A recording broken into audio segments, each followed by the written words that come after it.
સુપ્રભાત વિદ્યાર્થી મિત્રો, આજે આપણે સામાજિક વિજ્ઞાન ધોરણ 6 પ્રકરણ 8 કે જેનું નામ છે ભારત વર્ષની ભવ્યતા એના ભાગ 1 માં પડ્યા છે।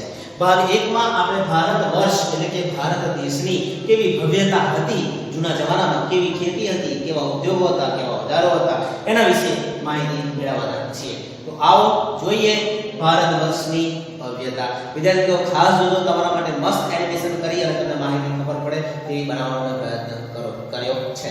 તો આવો જોઈએ ભારત વર્ષની ભવ્યતા।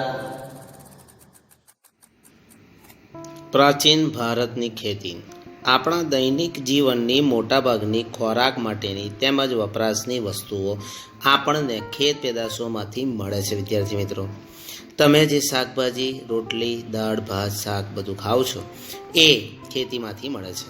ખેતીની શરૂઆત પ્રાચીન ભારતમાં થઈ હતી। તે સમયમાં પણ ખેતી માટે વિવિધ ઓજારો અને સિંચાઈની વ્યવસ્થા હતી। પ્રાચીન સમયમાં ઘઉં, જવ, ડાંગર, જુવાર, બાજરી, તલ, વટાણા વગેરેની ખેતી થઈ હતી અને તે તમે અહીં આગળ ચિત્રોમાં જોઈ શકો છો। હવે એના માટે વપરાતા ઓજારો જોઈએ તો કે હડપ્પા સંસ્કૃતિમાં ખેત ઓજારોમાં હળના અવશેષ મળ્યા નથી, પરંતુ હળ આકારનું રમકડું મળ્યું છે। તેથી જાણી શકાય છે કે તેઓ ખેતીમાં હળનો ઉપયોગ કરતા હતા।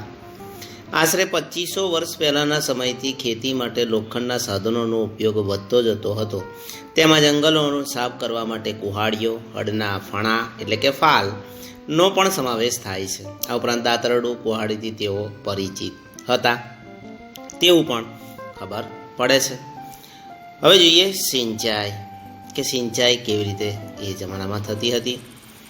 તો તેમાં જંગલોને સાફ કરવા માટે કુહાડીઓ, હળ અને ફણા આપણે જોયું કે એનાથી પરિચિત હતા। હવે સિંચાઈ જોઈએ તો કે સમૃદ્ધ ગામડાઓ વગર રાજાઓ અને તેમના રાજ્યનું ટકી રહેવું મુશ્કેલ હતું અને તેના માટે તેઓ ખેતીના વિકાસ માટે નવા સાધનો અને ધરુરોપણ એટલે કે બીજ રોપણ મહત્વપૂર્ણ પગલાં હતા। તેવી જ રીતે સિંચાઈ વ્યવસ્થા પણ ઘણી ઉપયોગી સાબિત થઈ। આ સમયે સિંચાઈ માટે નહેરો, કૂવા, તળાવો તથા કૃત્રિમ જળાશયો બનાવવામાં આવ્યા હતા। હવે જોઈએ પ્રાચીન ભારત એટલે કે નું ગ્રામીણ જીવન। ઉત્તર ભારત અને દક્ષિણ ભારતમાં ગ્રામીણ જીવન આ પ્રમાણે હતું। જોઈએ તો કે ભારતના ઉત્તર ભાગના ગામનો વડો ગ્રામ ભોજક કહેવાતો હતો, જે તમે જોઈ શકો છો। સામાન્ય રીતે એક જ પરિવારના લોકો આ પદ પર પેઢીઓ સુધી રહેતા। આ પદ વંશ પરંપરાગત હતું। ગ્રામ ભોજક મોટાભાગે ગામનો સૌથી મોટો જમીન માલિક હતો। આ જમીન માલિક ભાડુતી માણસો રાખી ખેતી કરાવતો હતો। રાજા પણ ગામડાના કરવેરા ઉઘરાવવાનું કાર્ય તેમને સોંપતા। તે કાયદા અને વ્યવસ્થાની સ્થિતિ પણ સંભાળતા હતા।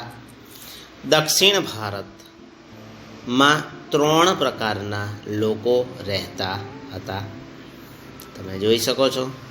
જેમાં મોટા જમીનદારો, જે અહીં તમે ચોરસમાં જોઈ શકો છો, નાના ખેડૂતો અને જમીન વિહોણા મજૂર એટલે કે દાસ, બરાબર। હવે જોઈએ નગર જીવન। મોટાભાગના શહેરો 2500 વર્ષ પહેલાં મહાજનપદોની રાજધાની હતા। આ શહેરો કિલ્લાબંધીથી સુરક્ષિત હતા। ઘણા શહેરોમાંથી વલયકૂપ પ્રાપ્ત થયા છે, જે કૂવા તરીકે ઓળખાતા। આ વલયકૂપ શૌચાલય, નીક અથવા કચરાપેટી માટે ઉપયોગમાં લેવાતા હતા, જે તમે અહીં આગળ જોઈ શકો છો કેવું ચણતર છે। ગ્રામીણ અને નગરમાં લોકો ખોરાકમાં ઘઉં, જવ, ચોખા, દૂધ, દહીં, ફળફળાદી તથા માંસ માછલીનો ઉપયોગ કરતા હતા, કે જે આજે પણ કેટલાક લોકો નોનવેજ ખાતા લોકો ઉપયોગ કરે છે।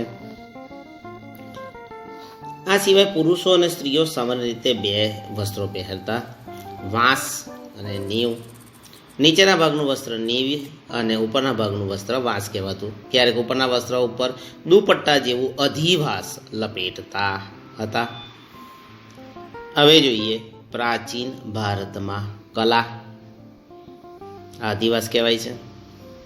ઇતિહાસ સીધો કલાને 2 ભાગમાં વહેંચે છે, લલિત કલા અને નિદર્શન કલા. લલિત કળામાં ચિત્ર, સાહિત્ય, સ્થાપત્ય, સંગીત, માટીકલા વગેરેનો સમાવેશ થાય છે, જ્યારે નિદર્શન કલામાં નૃત્ય અને નાટકનો સમાવેશ થાય છે. આપણે બંને બાબતોને વિગતે અહીં આગળ જોવાના છીએ, જેને આપણે કહીશું ભારતમાં સાહિત્યનો વારસો. બરાબર, બંને કલાને તમે જોઈ શકો છો. હવે જોઈશું ભારતમાં સાહિત્યનો વારસો.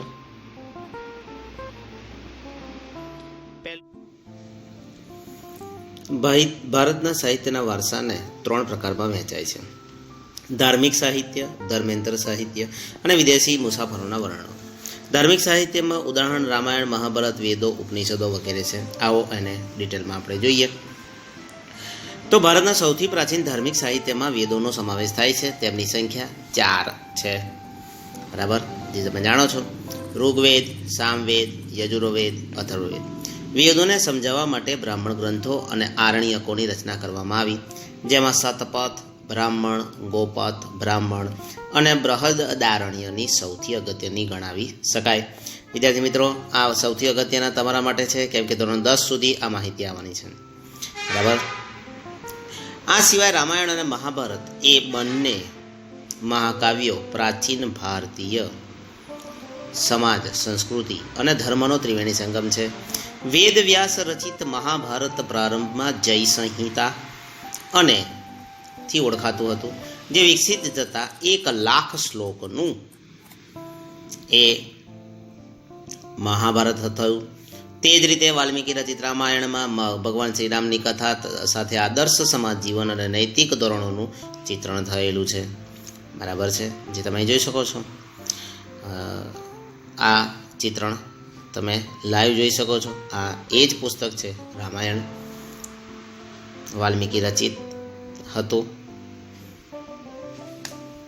હવે આગળની માહિતી કે 108 જેટલા ઉપનિષદો ભારતીય ચિંતનના મહામૂલા ગ્રંથો છે, જે આજે પણ આપણા અહીંના કેટલાક અભિલેખાગારોમાં સ્થિત છે.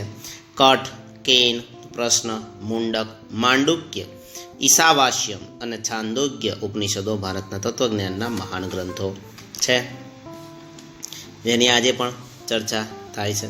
પુરાણોની સંખ્યા 18 જેટલી છે, જેમાં વિષ્ણુ પુરાણ, ગરુડ પુરાણ, વાયુ પુરાણ અને મત્સ્ય પુરાણ તેમજ ભાગવત વિશિષ્ટ ગ્રંથો તરીકે ખ્યાત થયા છે. વિદ્યાર્થી મિત્રો, અને આ એ શ્રી કૃષ્ણ ભગવાનના પૃથ્વી ઉપર લીધેલા અવતારો પ્રમાણેના પુરાણો કહેવાય છે.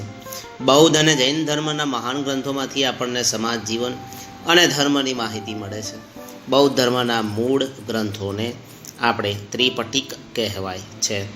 તેમાં સૂક્ત એટલે કે સુત્ત પિટક, વિનય પિટક અને અભિધમ્મ પિટકનો સમાવેશ થાય છે.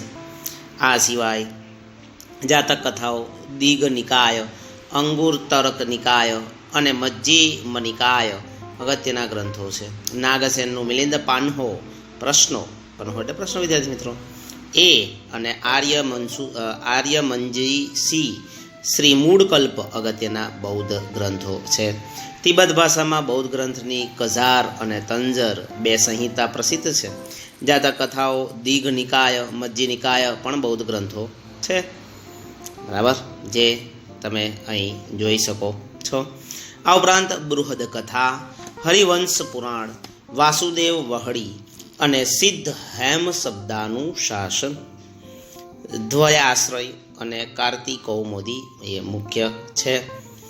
જૈન ગ્રંથો જોઈએ તો આગમ ગ્રંથો કહેવામાં આવે છે તેને, અને આવા આગમ ગ્રંથોની સંખ્યા 12 છે. જૈન ધર્મનું પ્રાચીન સાહિત્ય 14 પર્વ અને 12 અંગમાં વહેંચાયેલું છે. મુખ્ય અંગોમાં આગમો, આચાર અંગ અને વૈતાલિક દશાવૈતાલિક સૂત્ર એ અગત્યના છે. હવે જોઈશું ધર્મેન્દ્ર સાહિત્ય.